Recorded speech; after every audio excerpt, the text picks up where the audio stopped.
The argument had been going on for 6 hours when director Quillen finally gave up.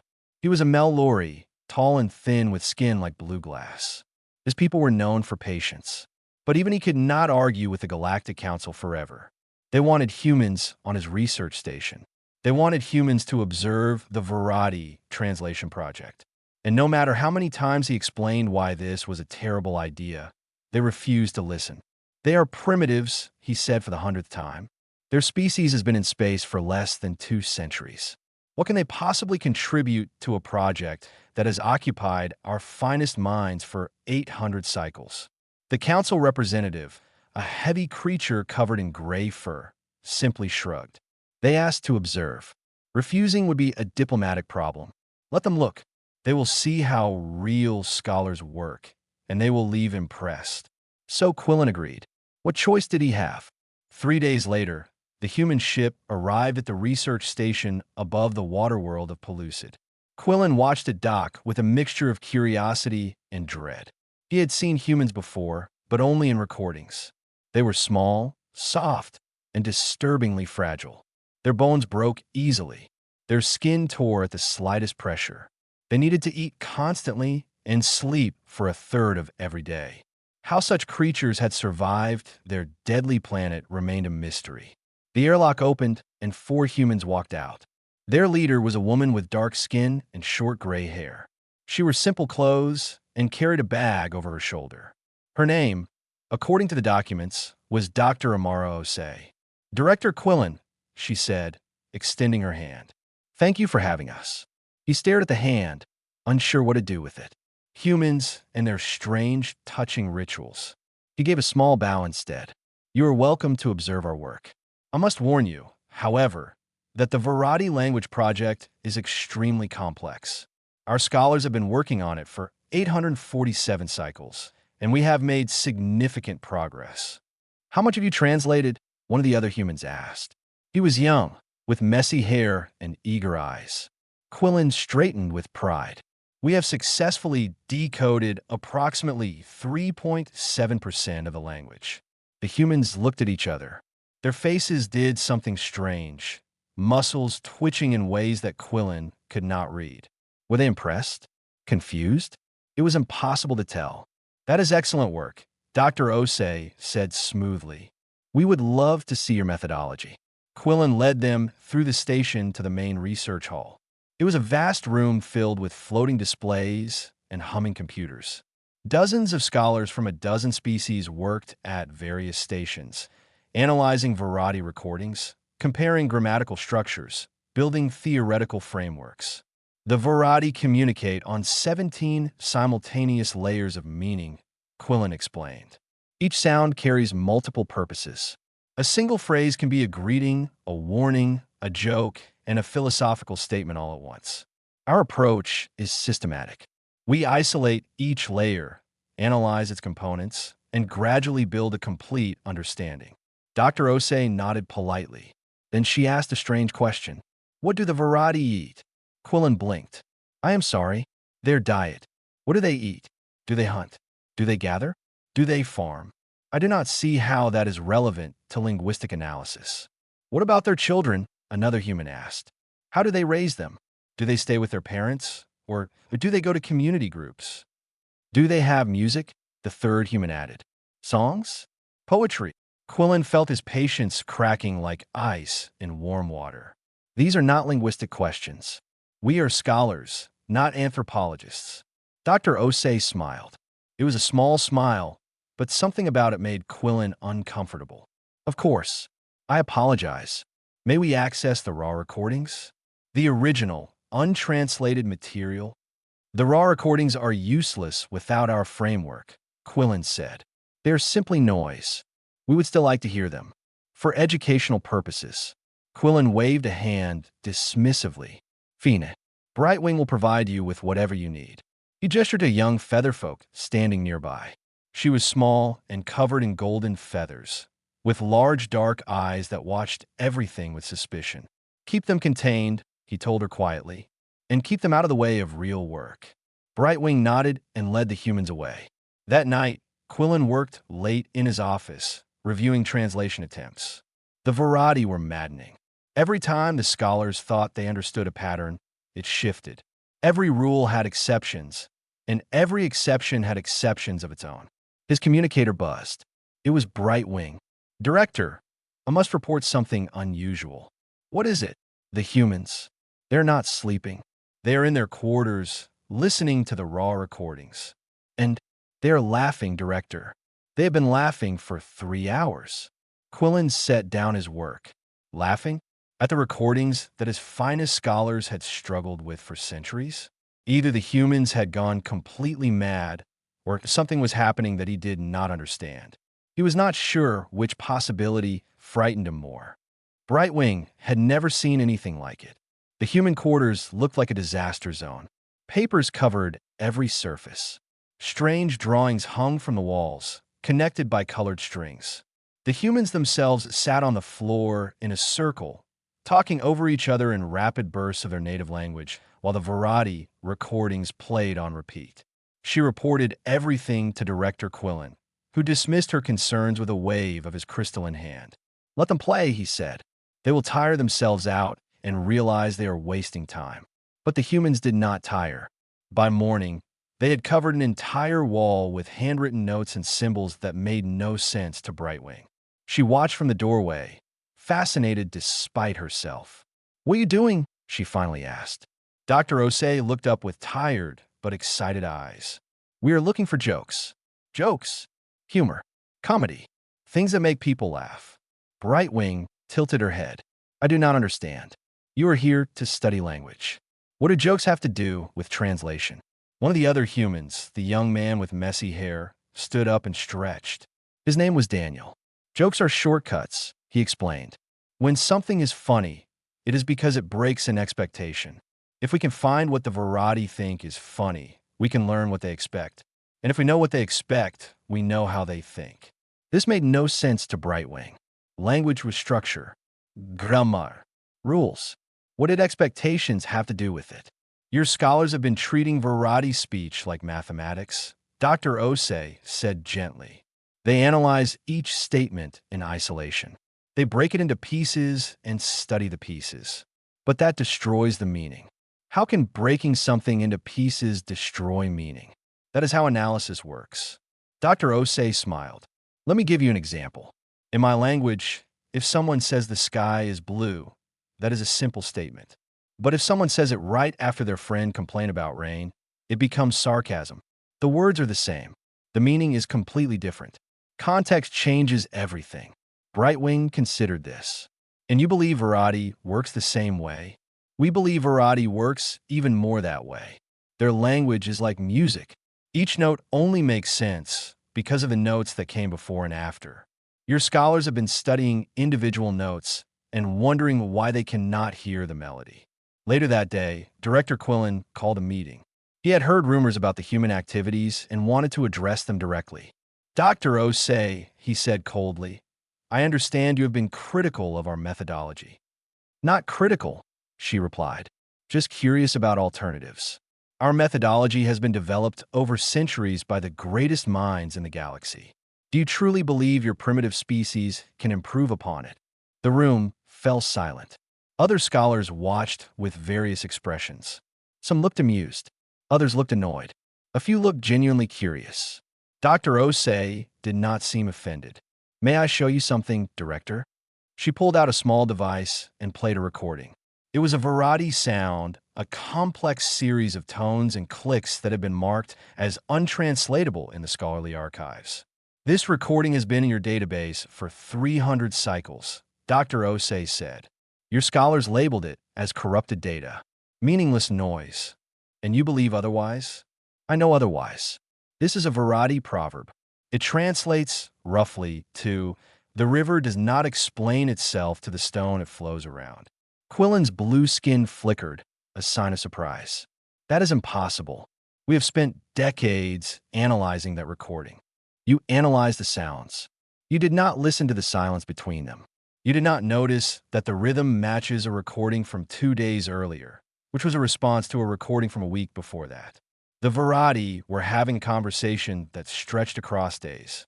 This proverb was the conclusion. Rouleau, A Greenwich translator with green skin and bulging eyes leaned forward in his seat. He had always felt that something was wrong with the consortium's approach, but had never been able to explain it. Hearing Dr. Osei speak, he felt a strange thrill of recognition. "How did you make this connection?" he asked. "We looked for patterns that your methodology was designed to ignore," Dr. Osei said. "We asked stupid questions. We made wild guesses. We treated the recordings like conversations instead of specimens." Director Quillen stood frozen. His life's work was being challenged by creatures who had barely mastered fire a few thousand years ago. "This proves nothing," he said finally. "One phrase does not validate your entire approach." Dr. Osei nodded. "You are right. One phrase proves nothing." She looked at her team. "Tomorrow, we would like to give a formal demonstration. Give us any untranslated recording, and we will show you our method in action." Quillen wanted to refuse. Every instinct told him this was a threat to everything the consortium represented. But curiosity was stronger than pride. "Very well," he said. "Tomorrow, we will see what humans can do." By the next morning, word had spread through the entire station. The research hall was packed. Scholars from every department had come to watch. Some wanted to see the humans succeed. Most wanted to see them fail. A few simply wanted entertainment. Director Quillen stood at the front of the room, his crystalline skin reflecting the bright lights. Beside him was a display showing a waveform, a variety recording that had been collected just 2 days ago. "This recording arrived from our observation probes yesterday," Quillen announced. "No one on this station has heard it before. We have no context, no prior analysis, nothing. If Dr. Osei's method is as powerful as she claims, this should pose no problem." Dr. Osei and her team took their positions in the center of the room. They had brought no equipment except paper and writing tools. Several scholars laughed at the primitive approach. "We are ready," Dr. Osei said. Quillen played the recording. The sounds filled the room, a complex mixture of clicks, tones, and something that almost sounded like humming. It lasted about 3 minutes. When it ended, the scholars waited in silence. The humans began talking. At first, it seemed like chaos. They spoke over each other, sometimes in English, sometimes in other Earth languages. Daniel drew rapidly on paper, while another team member, a woman named Grace, paced back and forth, making clicking sounds with her tongue. The third member, an older man named Kofi, sat perfectly still with his eyes closed.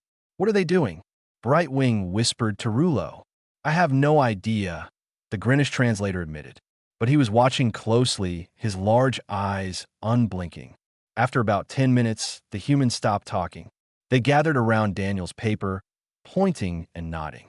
Then Dr. Osei stepped forward. "The recording contains a complaint about weather," she said. "Specifically, about temperature changes affecting egg-laying pools. But it is not just a complaint. It also contains criticism of a neighbor who keeps expanding their territory during favorable conditions. And underneath both of those meanings, there is a reference to an ancient territorial dispute that was supposedly resolved generations ago." The room erupted.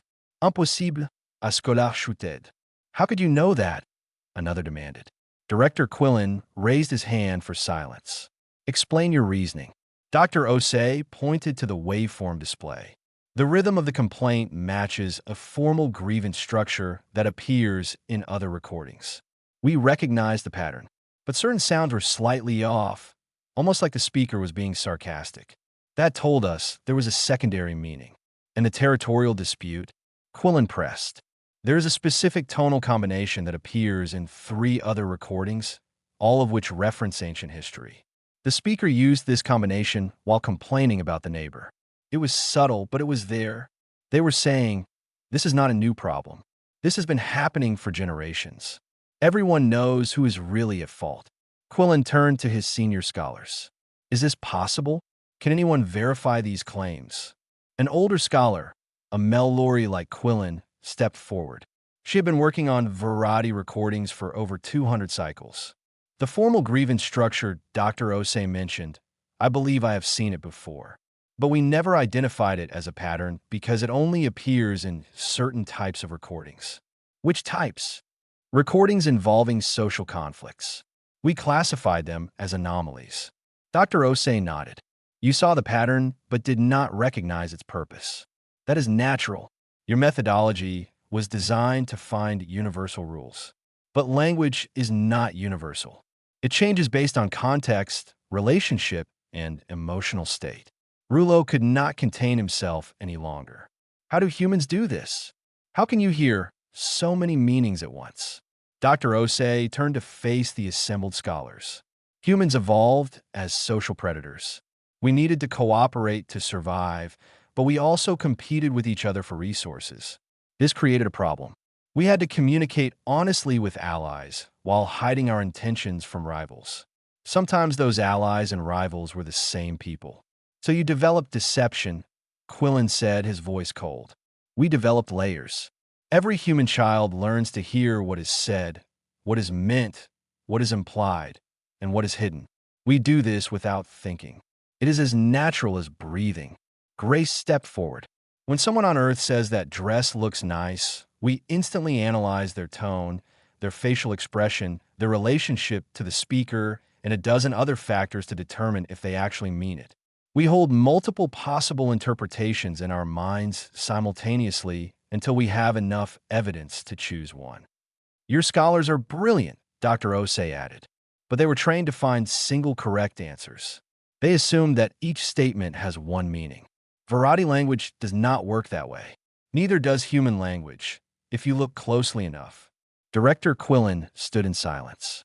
847 cycles, thousands of scholars, mountains of resources, and 4 humans with paper and pencils had learned more in one night than the consortium had learned in generations.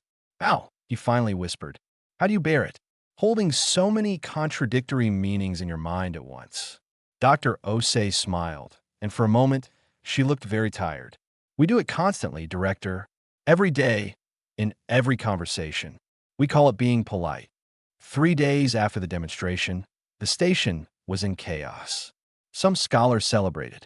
They saw the human breakthrough as a gift, a new tool that could accelerate their work by centuries. They gathered around the human team, asking questions, taking notes, trying to learn the new methods. Others were furious. Their careers had been built on the old methodology. Their publications, their reputations, their entire identities depended on approaches that the humans had just shown to be fundamentally flawed. They demanded that the demonstration be dismissed as a trick. Director Quillen locked himself in his office and refused to speak with anyone. Dr. Osei found a quiet corner of the station's garden and sat alone, looking out at the water world below. That was where Rulo found her. May I sit? The Greenwich translator asked. Please. Rulo settled beside her, his webbed feet dangling over the edge of the platform. I've been thinking about what you said, about holding multiple meanings at once. And I think I've always done this. Even as a child, I understood that words could mean different things to different people. But my teachers told me I was wrong. They said language was precise. They said I was confused. Dr. Osei nodded slowly. There are humans like that too. People who see patterns others miss. People who hear the layers beneath the surface. We call them artists, poets, diplomats. Or we call them crazy. Sometimes both. Is it difficult? Living with a mind that works this way? For a long moment, Dr. Osei did not answer. When she finally spoke, her voice was heavy. The same ability that lets us crack languages also breaks us. Human history is filled with false patterns. We see faces in clouds. We hear messages in random noise. We connect events that have no connection. What do you mean? Conspiracy theories, paranoia, mass hysteria. Humans have started wars because they believed lies that felt true. We have burned innocent people because we saw patterns of evil that did not exist. Our gift is also our curse. Rulo stared at her. Then how do you survive? We check each other. We argue. We demand evidence. We build systems that force us to question our own perceptions. It does not always work. Sometimes we still get it wrong. Sometimes entire societies get it wrong. Before Rulo could respond, an alarm sounded through the station. They rushed to the main hall and found it packed with agitated scholars. Director Quillen had emerged from his office, and his crystalline skin was flickering wildly with stress. "What is happening?" Dr. Osei asked. Brightwing appeared beside her. "A faction of senior scholars has submitted a formal complaint to the Galactic Council. They want your team expelled from the station." "On what grounds?" "They claim the human cognitive methods represent a threat to galactic stability. They say that if your approach becomes widespread, it will lead to confusion and communication breakdown across all species." Dr. Osei closed her eyes. She had expected resistance, but not this quickly. "There is more," Brightwing continued, her feathers ruffling nervously. "The council has received the complaint. They're taking it seriously." "Why?" "Because the scholars are not entirely wrong." It was Director Quillen who spoke. He had crossed the room to stand before the human team. His expression was unreadable. "Your methods work, but they work because human minds are structured differently. If other species try to imitate you, they may fail. They may make mistakes. They may think they understand when they do not. So you want us to leave?" Dr. Osei asked. "No." Quillen's voice was quiet but firm. "I want you to stay, but I also want you to understand the danger. You have cracked a language that defeated us for centuries. That is remarkable, but it also means you have power that others do not have. Power that cannot be easily shared or taught." Before anyone could respond, another alarm sounded. This one was different, deeper, and more urgent. "Incoming vessel," a technician announced. "Unknown configuration." The display screens flickered to life, showing a ship emerging from the depths of space. It was massive, covered in organic-looking curves and patterns that seemed to shift as the viewers watched. Brightwing gasped. "That is a Verati ship." The room fell completely silent. "They have never come here before," Quillen whispered. "In 800 cycles of study, they have never acknowledged our existence."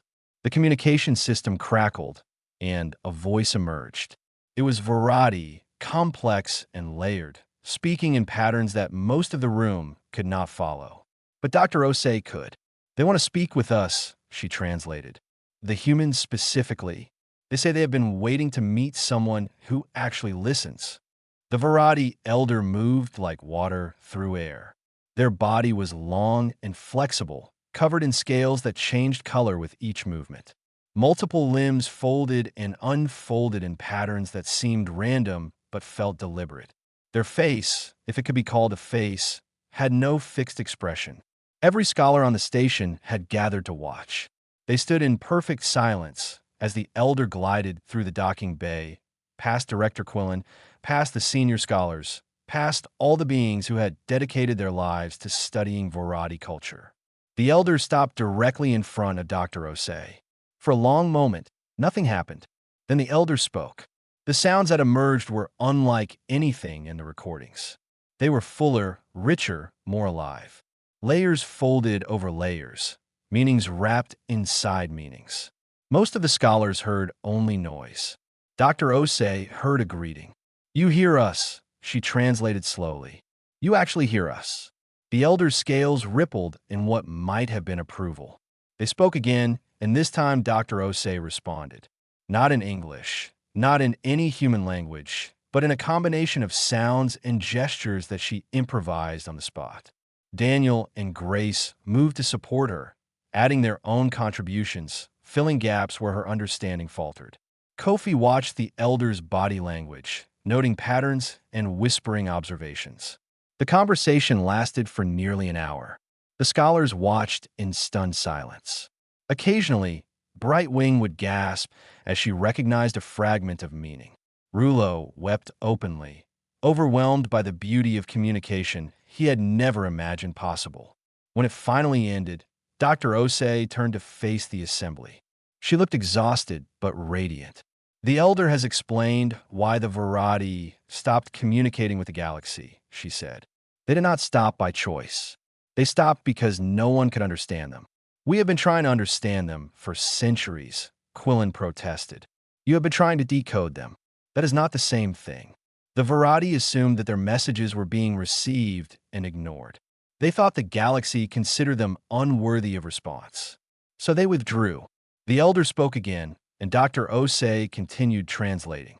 Verati language evolved in their underwater colonies. Sound travels strangely through water. It echoes, distorts, gets lost. So they developed a communication system with many redundant layers. Every statement contains the same core meaning expressed in multiple ways. If some layers are lost, others survive. But why make it so complex? Brightwing asked. Because they expect most of it to be lost. They expect listeners to fill in gaps with interpretation and context.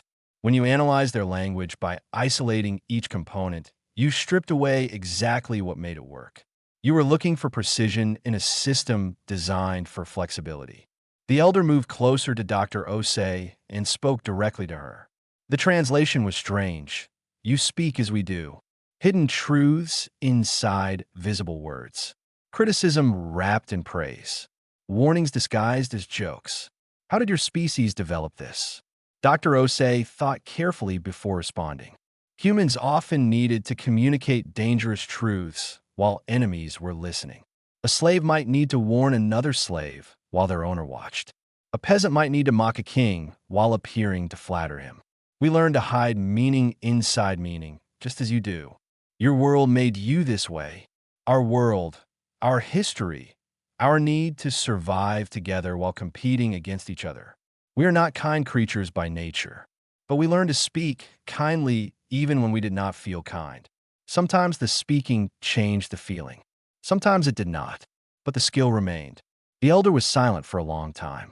Then they asked a question that made the entire room uncomfortable. Do you think the other species can learn to hear as you do? Dr. Osei looked at Director Quillen, at Brightwing, at Rulo, and all the others who had gathered to witness this moment. I do not know, she admitted. Human cognition is shaped by factors that may not apply to other species. But I believe that anyone who truly wants to listen can learn to hear more than they currently do. It requires letting go of the need for single correct answers. It requires accepting that meaning can be multiple, contradictory, and still true. The elder's scales shifted to a deep blue color. We have decided. The variety will end our silence. But we will only speak through human intermediaries. You're the first species in 10,000 cycles who truly hears us. Dr. Osei bowed her head. We are honored. Do not be honored yet. Being a bridge is difficult. You will carry messages that others cannot carry. You will bear burdens that others cannot bear. This is not a gift. It is a responsibility. We understand. The elder moved toward the docking bay, then paused. Tell your scholars something for us. We have been listening to their attempts to speak with us. We have heard every message they sent, and we have been laughing at them for 800 cycles. Tell them that we look forward to finally talking. And with that, the elder was gone. 1 month later, the research station above Pellucid had completely transformed. The old methodology charts had been taken down. New systems were being developed, systems that combined the rigor of traditional scholarship with the flexibility of human pattern recognition. Scholars who had spent centuries in separate departments now worked side by side, sharing insights and challenging assumptions. Director Quillen stood before the assembled consortium council, delivering a report that would have been unthinkable just weeks ago. The Variety Translation Project has been restructured, he announced. We have made more progress in 30 days than the previous 100 cycles. Full communication with the Variety is now expected within 2 years rather than 2 centuries. A council member leaned forward. And what of the concerns about human cognitive methods threatening galactic stability? Quillen paused. He looked across the room to where Dr. Osei sat with her team. Those concerns were not entirely unfounded, he admitted. Human cognition is powerful but dangerous. Dr. Osei herself warned us that the same abilities that allow humans to crack languages have also led them to terrible mistakes. But we have concluded that the benefits outweigh the risks. Human methods will not replace our traditional approaches. They will enhance them. After the session ended, Quillen approached Dr. Osei directly. I owe you an apology, he said. When you arrived, I saw you as primitives playing at scholarship. I was wrong. You were not entirely wrong, she replied. We are primitives by many standards. Our species is young. Our technology is borrowed. Our history is bloody. And yet you see what we cannot see. Different tools for different problems. Your species builds stable civilizations that last for thousands of cycles. Humans struggle to maintain peace for a single generation. We are not better than you, Director. We are simply different. Bright Wing appeared beside them. Dr. Osei, I have submitted my transfer request. To where? Earth. I want to study human language development firsthand. I want to understand how your children learn to hear the layers beneath words. Dr. Osei smiled warmly. You will always be welcome. Though I warn you, human children are even more chaotic than human adults. Rulo joined them next. I have been assigned to the human liaison team. We will be working together on future translation projects. I'm glad to hear it. You have the right kind of mind for this work. I know, Rulo said, and for the first time, he did not sound ashamed of being different. I have always known. I just needed someone to tell me it was acceptable. That evening, Dr. Osei received a message from the Galactic Council. They had a new assignment for her team. The Glimmering Ones, she read aloud to Daniel, Grace, and Kofi. They communicate through bioluminescent displays, complex patterns of light that change too quickly for most species to follow. No one has decoded their language in 3,000 years. Do we know anything about their culture? Grace asked. Almost nothing. They live in deep space, far from any stars. They rarely interact with other species. The few attempts at communication have all failed. Kofi opened his eyes. He had been resting after the exhausting month. Do they have a sense of humor? Dr. Osei laughed. That is exactly the question I intend to ask. She looked out the window at the stars. Somewhere out there, species were waiting to be understood. Languages were waiting to be heard. Connections were waiting to be made. And humans, those strange creatures from a deadly world, those pattern-seeking storytelling primates with their gift for ambiguity and their tolerance for contradiction, had somehow become essential. It was not because they were smarter. It was not because they were stronger. It was because they had evolved to hold multiple truths at once and still function. They could say one thing and mean three others. They could hear what was spoken and what was silent. They could be bridge builders in a galaxy full of islands. Dr. Osei gathered her team. Pack your things, she said. We have more languages to crack. Daniel grinned. Same approach as before. Find the jokes. Same approach. Different species. We ask the stupid questions. We make the wild guesses. We treat their signals like conversations instead of data. And eventually, if we are patient and humble and willing to be wrong, we learn to listen. They left the station the next morning, heading toward the darkness between stars where the Glimmering Ones waited. Behind them, the scholars of the consortium continued their work, now guided by new methods and new understanding. The Verati Elder sent occasional messages, each one a puzzle wrapped in humor, wrapped in ancient wisdom. And across the galaxy, slowly but surely, species began to hear each other in ways they never had before. All because a small team of humans asked a simple question. What makes you laugh?